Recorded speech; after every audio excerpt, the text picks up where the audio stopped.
Do you ever wonder what a fight fan's life would be like if everything were just perfect? You tune into the most anticipated UFC pay-per-view of the year, and your favorite fighter's on the card. Hell, maybe even your favorite fighter's on there too. The prelims card starts, and everything gets off really fast. Everyone is there to potentially bag a fight of the night bonus. The referee scoring is on point with no sign of controversy, no fights that end in an injury, no fighters missing weight, and of course, all your favorites that you've been watching for years fend off the attacks of the newer generation, so you can still continue riding the hype train and shout that this was the best fight card of the year. Well, if only life were so perfect. Because at UFC 308, we saw none of that. Instead, the fight card started with one of the most ridiculous decisions we've seen in the year. A fight where one of the guys was a whole weight class heavier than his opponent and still lost. 2 terrible leg injuries that stopped fighters earlier in their tracks. And of course, we can't forget about what happened in the main and co-main event. But was UFC 308 a bad card? If you look at Tapology's rankings for UFC events in 2024, top of the line, to no surprise, you see UFC 300. 299 stands in a close second, followed by 298 and 297. But where does UFC 308 rank? All the way down here, at number 15. By general consensus, UFC 308 wasn't an amazing card. However, the storylines say otherwise, and more intriguingly, the numbers do too. In this video, we'll dive into some of the stats behind UFC 308 and the bright future of UFC's new Fighter of the Year. Remember when Sean Strickland and Dricus du Plessis fought earlier this year for the UFC middleweight title? It was such an intense back and forth fight that saw both fighters score rounds for each other. Sean Strickland with his jabs and point scoring, and Dricus du Plessis with his style and his takedowns. And at the end of it all, it was actually a really tough fight to score. I personally thought Dricus won, but it could have gone either way. However, that still didn't stop fight fans from saying that this fight was a robbery, and that Sean Strickland was actually the rightful winner. Now, if only these same fans watched the first fight of the undercard of UFC 308, because this was an actual robbery.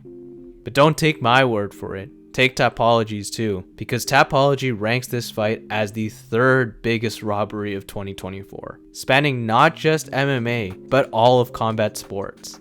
Rinat Fakhretdinov beat Carlos Leal by unanimous decision, and after watching and rewatching this fight, I'm still trying to find out why. 2 judges scored this fight 29-28 and another 30-27 for Rinat. If anything, the fight should have been scored the other way, and the stats don't disagree with it either. If you look at the significant strike differential per round for Rinat's last 5 fights, you'll notice that this was the only fight where he'd been outstruck for 2 consecutive rounds. But it wasn't just that, because he was also outstruck in significant head strikes and significant leg strikes.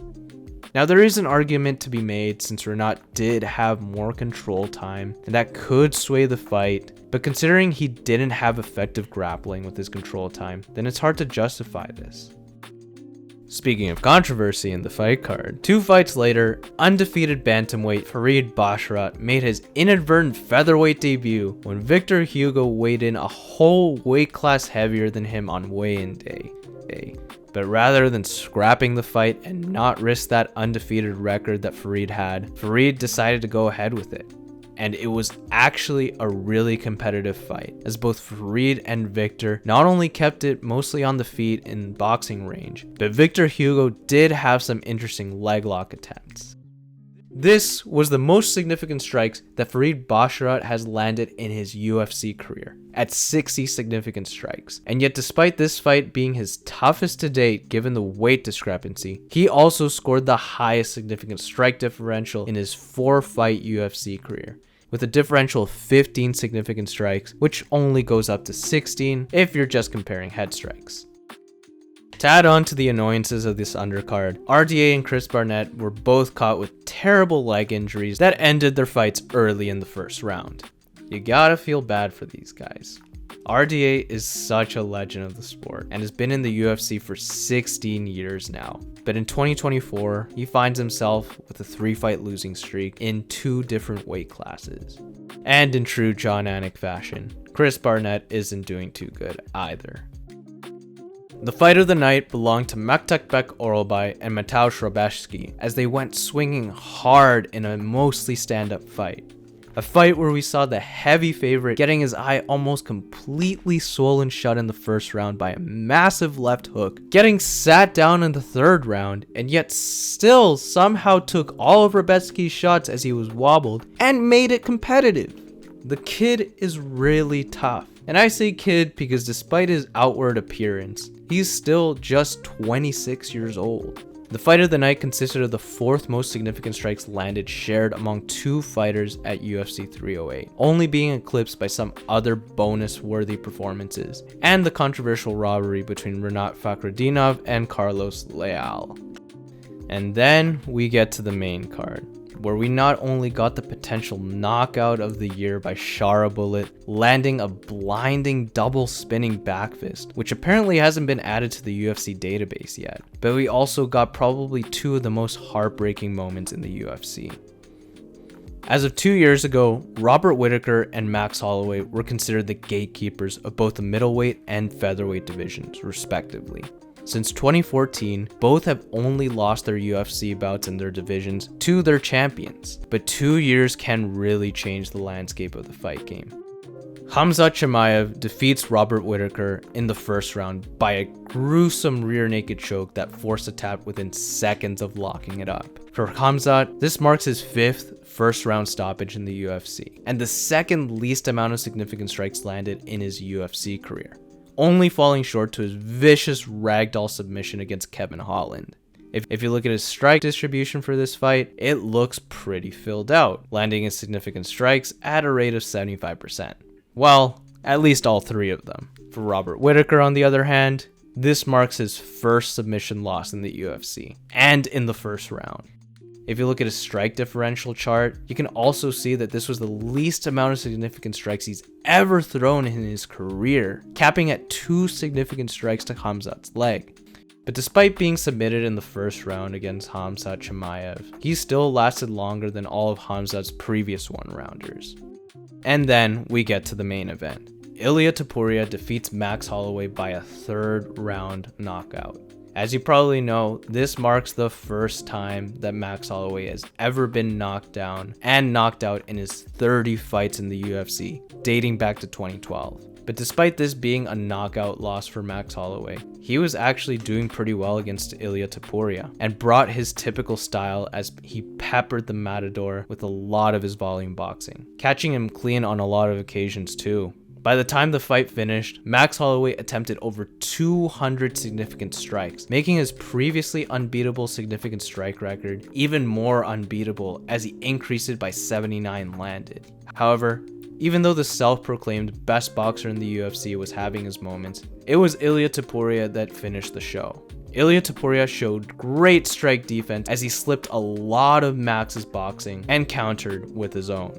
You'd think that this fight would be among one of his greatest performances, but if you look at his stats, you'd be surprised. In fact, his significant strike accuracy seems awfully similar to how the rest of his fights in the UFC were. His significant strike defense was also just average. His control time, his strike output, his strike distribution all seemed pretty consistent. Even though all these stat lines aren't improving, the quality of Ilia Topuria's competition is. And to be able to maintain these consistent and dominant performances at the highest level is really scary for the rest of the 145-pound division. This is the new star of the UFC. In the end, UFC 308 may not go down as the year's most beloved card, but it delivered moments that few will soon forget. It wasn't a fairy tale night where the fan favorites we grew up watching beat the next generation of rising stars, or where all fighters made weight, or even a night with no injuries. Instead, it was another passing of the torch. We saw Robert Whittaker and Max Holloway, two giants who once stood as gatekeepers of their divisions, face the tail end of the UFC star life cycle. Whittaker fell to the relentless force of Khamzat Chimaev, whose first round rear naked choke silenced all the doubters of the Khamzat hate train. And Max Holloway, known for his crazy cardio and superhuman chin, was finally cracked by Ilia Topuria, marking the first time in his career he's tasted defeat by KO, a painful, unforgettable passing of the torch.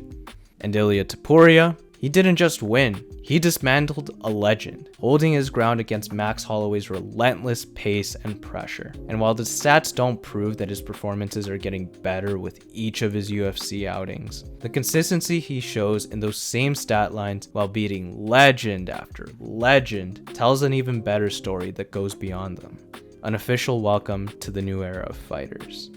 Thanks for watching, everyone. If you like the content, then consider subscribing, liking the video, and leave a comment down below for discussion. I have a few quick updates. First of all, thank you so much for being patient with me, as I've had a few life changes. So first update is that I've enabled channel memberships, so if you'd like to support my work and have more content, then please prayerfully consider supporting me. You'll get a shout out after the introductions of my future videos. Second update is that due to these new life changes, I won't be uploading as consistently as before until I feel comfortable transitioning into more of this channel. So if you like this content, then please share it among other people or consider supporting me. And that's about it, everyone.